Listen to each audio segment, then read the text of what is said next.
Hey everyone, कैसे हैं आप लोग। आई होप आप सब एकदम बढ़िया होंगे and you all are doing well. और प्रिपरेशन भी जो है आपकी अच्छी चल रही होगी। तो अभी देखो, जो मैंने रिसेंटली अपना वीडियो अपलोड किया था वो यूपी सीनेट कंप्लीट इन्फॉर्मेशन करके वीडियो अपलोड किया था। उसमें मैं आपको सीनेट से जो भी इम्पोर्टेंट रिलेटेड जो भी इंफॉर्मेशन थी वो सब मैंने आपको उसमें दी थी। लाइक कि आपकी एज लिमिट क्या है, फॉर्म की फीस कितनी है, फॉर्म कब तक आएगा, एलिजिबिलिटी क्या है, और जो अदर स्टेट के कैंडिडेट्स हैं एलिजिबल हैं कि नहीं है सीनेट के लिए। तो मैंने इस ऐसी ऐसी जो भी इंफॉर्मेशन थी मैंने उसमें पूरी टोटल आपको कंप्लीट वीडियो में इंफॉर्मेशन दी थी। तो अगर वीडियो अभी तक आप लोगों ने उसको नहीं देखा तो जाके अभी इस वीडियो को देखने के बाद देख लेना। तो आज की इस वीडियो को जो मेरा बनाने का मोटिव था, क्योंकि ये mass of number of student जो थे उनको अभी यही नहीं पता कि उनको पढ़ना क्या है, और उनको एक अच्छा नंबर स्कोर करने के लिए, अच्छी रैंक लाने के लिए उनको क्या पढ़ें, कहाँ से पढ़ें, क्या वो रेफर करें, कौन सी बुक। तो टोटल जो है वो आज इसके वीडियो में मैं आपसे डिस्कस करूंगा और सारी कंप्लीट इन्फॉर्मेशन आपको दूंगा। अगर आई थिंक आप का वीडियो आज देखते हो तो आपका जो एक डाउट है सिलेबस को लेके कि कहाँ से पूछा जाता है, वो आपका पूरी तरीके से जो है क्लियर हो जाएगा आपका डाउट। और क्योंकि देखो सीनेट में जो है एवीवीएमयू जो अपना ब्राउजर रिलीज करता है उसमें बस स्पेसिफिक क्या लिख के आता है कि 12 स्टैंडर्ड की चीजें पूछी जाएंगी। बट मैंने अपना एंट्रेंस एग्जाम दिया था 2022 में, तो सिर्फ 12 की देखो चीजें आपसे नहीं पूछी जाती। तो वीडियो को पूरा आप एंड तक देखना, तो वहां पे मैं आपको बताऊंगा कैसे कैसे आपको क्या पढ़ना है, कहाँ से पढ़ना है, ठीक है। सो चलिए वीडियो स्टार्ट करते हैं। Welcome to First Academy. I am Shivam Upadhyay, BSc nursing third year from King George Medical University Lucknow. तो आज का हमारा टॉपिक जो है क्या है, वो यूपी सीनेट सिलेबस को लेकर के, सिलेबस क्या है। और एक चीज और इसमें आपको ऐड करना चाहूंगा कि क्या पढ़ें या फिर कहाँ से पढ़ें, ताकि आपके कितने मार्क्स आए, 180 प्लस। ठीक है, इतने मार्क्स आपके आ जाएंगे डेफिनेटली अगर आप इस चीज़ को फॉलो करोगे। क्योंकि अगर आप इन चीज़ों को फॉलो नहीं करेंगे, अगर आपने मान लो कहीं प्रिपरेशन कर रखी तब भी आपके मतलब 160-65 नंबर आ जाएंगे। बट जो चीज़ें मैं आज आपको बताऊंगा अगर आप उसको फॉलो करते हो डेफिनेटली उतने आपके आ जाएंगे एग्जाम में। तो सबसे पहले बात करते हैं सब्जेक्ट्स को लेकर के, सब्जेक्ट में कौन कौन से सब्जेक्ट जो है आपसे पूछे जाएंगे, और हर सब्जेक्ट के कितने क्वेश्चन आएंगे और कितने मार्क्स के होंगे। तो सबसे पहला जो हमारा सब्जेक्ट है फिजिक्स है। फिजिक्स के कितने आएंगे, टोटल 40 क्वेश्चन आएंगे और 40 नंबर का होगा। केमिस्ट्री के भी 40 क्वेश्चन 40 नंबर के। बायोलॉजी के भी 40 क्वेश्चन 40 नंबर के। नर्सिंग एप्टीट्यूड के 40 क्वेश्चन 40 नंबर। और इंग्लिश। तो आपसे क्या क्या एग्जाम में पूछा जाएगा, physics, chemistry, biology, nursing aptitude and English. Total जो है आपसे ये 5 सब्जेक्ट पूछा जाएगा और 40-40 क्वेश्चन का मतलब कि इस सब्जेक्ट का जो कंट्रीब्यूशन होगा कितना, 20% होगा। तो टोटल जो है नंबर ऑफ क्वेश्चंस कितने होंगे, 200 होंगे और 200 नंबर के होंगे। अब बात करते हैं लेवल ऑफ क्वेश्चंस की, कि जो आपसे एग्जाम में पूछे जाएंगे क्वेश्चन किस लेवल के आएंगे। तो सबसे पहले देखो जो है most of the questions are easy. कितने, 60 से 70%, लगभग 60 to 70% ऐसे क्वेश्चंस होते हैं जो एग्जाम एकदम ही समझ लो कि इजी होते हैं, वन लाइन क्वेश्चन मतलब होते हैं। अगर आपको पता है तो आप बहुत आसानी से कर ले जाओगे इजीली। बट इतने भी आसान नहीं होते हैं कि आप एकदम मतलब समझोगे क्लास 5th 6th के स्टैंडर्ड का, ऐसा भी नहीं। आप अगर अगर आपके पास अच्छी नॉलेज, जैसे मान लो आपने आपने कहीं कोचिंग कर रखी है या फिर आपके पास जो है अच्छा बेसिक नॉलेज है और आपका जो बेस है वो अच्छा क्लियर है, तो आप जो है 60 to 70% क्वेश्चन है, ठीक है, बहुत इजीली कर ले जाएंगे। उसमें कोई आपको बहुत ज्यादा प्रॉब्लम नहीं फेस करनी पड़ेगी। अब बात आती है कि देखो इतने क्वेश्चन तो देखो सब लोग कर ले जाएंगे, जो इजी क्वेश्चन होते हैं उसको लगभग लोग कर ले जाएंगे। लेकिन इजी को इतना इजी मत मान के चलना कि इजी है तो बहुत आसानी से हो जाएगा, क्योंकि लगभग अधिकांश लोग जो होते हैं वो काफी मतलब ज्यादा हार्ड एंड टफ क्वेश्चन की प्रैक्टिस करके आते हैं, तो इजी वाले क्वेश्चन गलत कर देते हैं। अभी आपको सिर्फ बोलने में वो इजी बोल रहा हूँ आता है तो आप को लग रहा है कि हाँ मैं कर ले जाऊंगा, लेकिन जब आप एग्जाम में बैठोगे ना तो आपको यही इजी क्वेश्चन आपके उस जो हार्ड टफ क्वेश्चंस ना जो मॉडरेट लेवल के होते हैं या फिर जो काफी हार्ड क्वेश्चंस होते हैं उनसे कहीं कमी नहीं होते हैं। इसके लिए आपको जो है आपके पास नॉलेज होना बहुत जरूरी होता है जो इजी क्वेश्चंस के लिए। इसलिए मैंने आपसे बार बार, और ये क्वेश्चन होते हैं थियोरेटिकल होते हैं, तो इसलिए मैं आपसे बार बार फोकस कर बोल रहा हूँ कर रहा हूँ कि आप थ्योरी पे ज्यादा फोकस करो अगर आपको अच्छा नंबर स्कोर करना है, ज्यादा देन कि आप बहुत ज्यादा मतलब हार्ड न्यूमेरिकल्स की प्रैक्टिस करो इसकी उसकी। क्योंकि सीनेट के एग्जाम में न्यूमेरिकल्स आपसे बहुत पूछे जाएंगे कि हर सब्जेक्ट में 2-4 आपसे पूछे जाएंगे, मैक्सिमम 5 पूछे जा सकते हैं। बट 35 क्वेश्चंस तो आपसे थ्योरेटिकल ही पूछे जाएंगे ना। तो आप 5 अगर आपसे नहीं हो रहा तो उसके लिए आप बिल्कुल परेशान मत हो, अपनी थियरी जो है वो एक स्ट्रॉन्ग करो, ताकि आपसे 35 में से कम से कम तो नहीं तो आपके 33 to 34 क्वेश्चन सही हो जाएं। बाकी अगर आप न्यूमेरिकल भी कर ले जाते हो 2-3 तो बहुत अच्छी बात है, फिर आपका सिलेक्शन जो है बहुत आराम से हो जाएगा और इसलिए जो है आप वो अच्छा नंबर स्कोर करेंगे। तो मैं क्या यहाँ पे पहला पॉइंट था हमारा कि most of the question are easy, कितने 60 to 70%, और some of question are moderate level के होते हैं। कुछ क्वेश्चंस ऐसे होते हैं जो मॉडरेट लेवल के होते हैं, जैसे कितने 30 to 40%। इसमें जैसे आपका मान लो मैं बात करूँ न्यूमेरिकल्स आ गए, बाकी और भी क्वेश्चंस आते हैं इसमें, तो कितने हो गए 30 से 40% ऐसे क्वेश्चंस होते हैं जो मॉडरेट लेवल के होते हैं। तो इसके लिए भी आपको जो है काफी अच्छी मेहनत करनी पड़ती है, इतनी आसानी से भी क्वेश्चंस नहीं आपसे हो जाते हैं अगर आपको एक अच्छा जो है स्कोर और रैंक लानी है। ठीक है, ये तो बात हो गई लेवल ऑफ क्वेश्चंस की। अब बात करते हैं सिलेबस कि आपको सिलेबस कहाँ से पढ़ना है।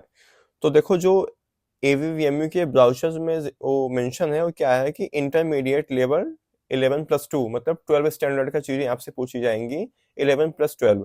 लेकिन मेरा खुद का अपना एक्सपीरियंस है, मैं 2022 में सेलेक्ट हुआ था, मुझे किंग जॉर्ज मेडिकल यूनिवर्सिटी जो है अलॉट हुई थी पहले काउंसलिंग में। बाकी उसके बाद मेरा जो है 2 साल का एक्सपीरियंस भी रहा है इस फील्ड में पढ़ाने के में।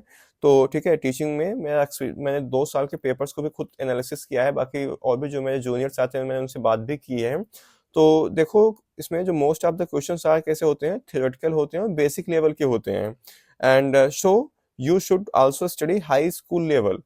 अगर आपको एक अच्छा, मैं बोला था आपसे कि अगर आपको 180 प्लस आपको स्कोर करना है तो आपको जो मैं बता रहा हूँ उस हिसाब से पढ़ना पड़ेगा।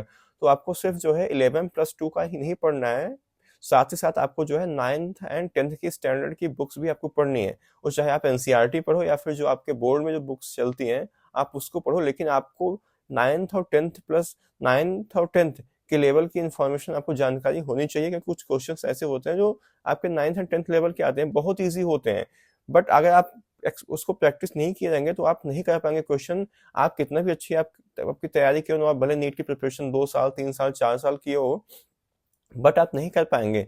इसलिए आपको जो है वो भी जानकारी होना जरूरी है। आप 9th और 10th लेवल की भी एनसीईआरटी फॉलो करो और जो है और 11 12 की भी आप पढ़िए, अगर आप अच्छा स्कोर अच्छी रैंक करना चाहते हैं, क्योंकि जो है कंपटीशन दिन पर दिन जो है बहुत ज्यादा बढ़ता चला जा रहा है। और अभी मैं एक वीडियो बना दूंगा आपका कि कट ऑफ के ऊपर भी, तो आप लोग उसको भी देखना।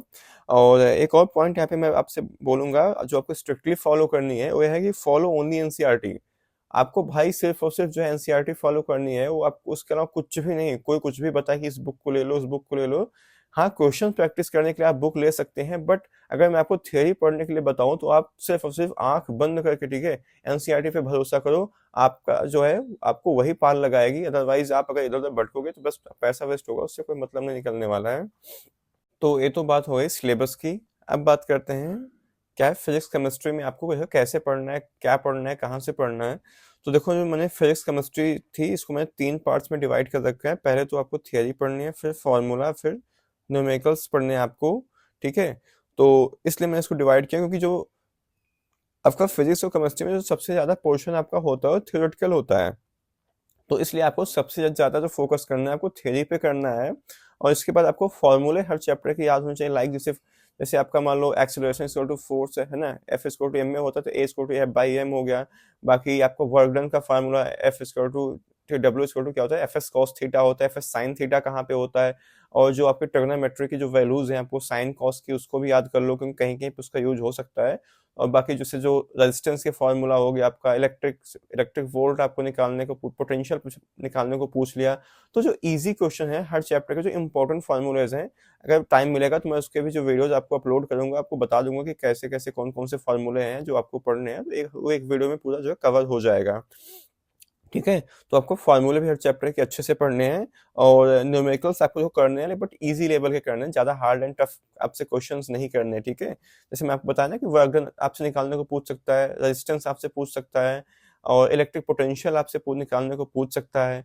तो ऐसे क्वेश्चन जो है आपसे सेम यही चीज केमिस्ट्री में भी आप फॉलो करना है कि इजी क्वेश्चंस को ट्राई करने से वर्क डन का फार्मूला आपसे निकालने को पूछ सकता है केमिस्ट्री में।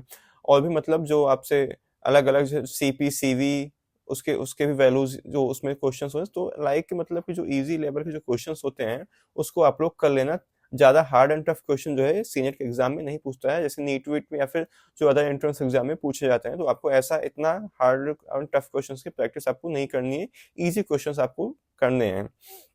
और यहाँ पे मैंने पॉइंट मेंशन भी किया आपको कि more focus on theory and practice formula based question. जो डायरेक्टली फार्मूला बेस्ड क्वेश्चन हैं सिर्फ वही पूछे जाते हैं, लगभग उनकी जो नंबर होती है 4 से 5 पूछे जाते हैं, ज़्यादा आता भी नहीं है।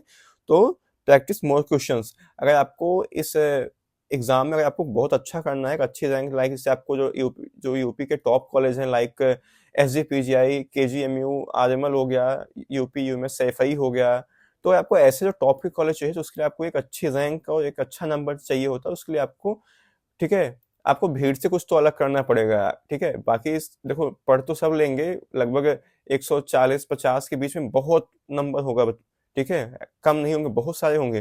बट अगर आपको 160 के ऊपर जाना है तभी आपको जो है अच्छा कॉलेज मिलेगा, तो उसके लिए आपको कुछ एक्स्ट्रा सबसे करना पड़ेगा। तो इन चीज़ों को फॉलो करना, थियरी, फार्मूला और जो न्यूमेरिकल्स डायरेक्ट फार्मूला बेस्ड हैं उनको आपको अच्छे से करना है, ठीक है। ये तो बात हो गई फिजिक्स और केमिस्ट्री के लिए। अब बात करता हूँ बायोलॉजी के लिए कि आपको बायो में जो है कहाँ से पढ़ना है। तो बस एक सिंपल लाइन बोलूंगा, ओनली फॉलो एनसीईआरटी। आप इसके अलावा कुछ भी मत पढ़िए बायो के लिए, कोई कोई बुक नहीं, बस क्वेश्चन प्रैक्टिस कर लेना। बाकी ओनली फॉलो एनसीईआरटी और अपनी जो है स्टेट बोर्ड की जो बुक है या तो फिर उसको आप पढ़ना, ठीक है। ये तो बात हो गई एनसीईआरटी की।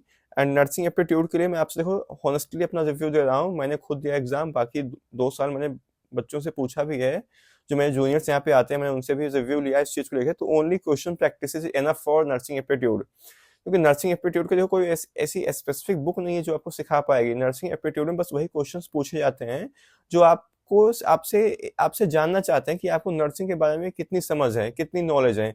कोई अभी तो आपने नर्सिंग किया नहीं है, तो आपसे ऐसे क्वेश्चन नहीं पूछे जाएंगे कि आपको जो बिल्कुल पता ही नहीं हो। बाकी नर्सिंग एप्टीट्यूड के लिए आपके पास जो यूट्यूब पे जो स्टडी मटेरियल प्रेजेंट है, सिर्फ मैं अपने चैनल की बात नहीं कर रहा हूँ, जो भी आप यार जहाँ से पढ़ो, ठीक है, नर्सिंग एप्टीट्यूड के लिए जो क्वेश्चन प्रैक्टिस करना बहुत इंपॉर्टेंट है। बाकी मैंने लास्ट ईयर जो है बहुत सारे नर्सिंग एप्टीट्यूड के क्वेश्चंस को कराए थे, तो जहाँ से लगभग क्वेश्चन जो है वहीं से पूछे गए थे। तो आप लोग उस प्लेलिस्ट को भी जो है आप रेफर कर सकते हो। बाकी मैं आपको कुछ बाद में चैनल से जो है आपको रिकमेंड कर दूंगा, तो आप जो है वहाँ से पढ़ सकते हैं। लेकिन आपको कोई बुक पढ़ने की कोई जरूरत नहीं है, सिर्फ जो यूट्यूब पे जो स्टडी मटेरियल प्रेजेंट है नर्सिंग एप्टीट्यूड के लिए उतना जो है सफिशियंट है। बाकी एक्स्ट्रा कोई बुक कहीं से पढ़ने की कोई जरूरत नहीं है। अब इसके बाद बात करते हैं इंग्लिश के लिए। तो इंग्लिश के लिए देखो, जो आप इंटरमीडिएट लेवल की जो ग्रामर होती है, जैसे कि सिनोनिम्स हो गया, एंटोनिम्स हो गया, active voice, passive voice, correct, incorrect, आपको सेंटेंस फ्रेम करने को बोल दिया जाए। इंग्लिश के लिए जो है ल्यूसेंट की बुक या फिर जो आपके स्टेट बोर्ड की जो बुक होती है ग्रामर की, उतना जो है सफिशिएंट है। सिर्फ ग्रामर आपको पढ़ना है, बाकी और कुछ इंग्लिश में एक्स्ट्रा कहीं से कुछ नहीं करना। और उसके बाद जो आप क्वेश्चंस की प्रैक्टिस कर लेना अच्छे से। उसके लिए कोई जो भी आप बुक रेफर कर रहे हो वो आपके लिए बढ़िया है। और यूट्यूब पे बहुत सारे ऐसे इंग्लिश के वीडियोस पड़े हुए हैं जो आपको काफ़ी हेल्प करेंगे आपके प्रिपरेशन में। तो आई थिंक इतना, आई थिंक आज जो है हमने क्या क्या कवर किया है। हमने पढ़ा कि आपको जो है कहाँ से पढ़ना है, क्या पढ़ना है। सिलेबस को मैंने आपको बताया कि सिलेबस क्या है, इसका लेवल ऑफ क्वेश्चंस कैसे होते हैं, और सब्जेक्ट क्या क्या होता है, कौन सा सब्जेक्ट होता है, उससे कितने क्वेश्चंस होते हैं, कितने नंबर का होता है।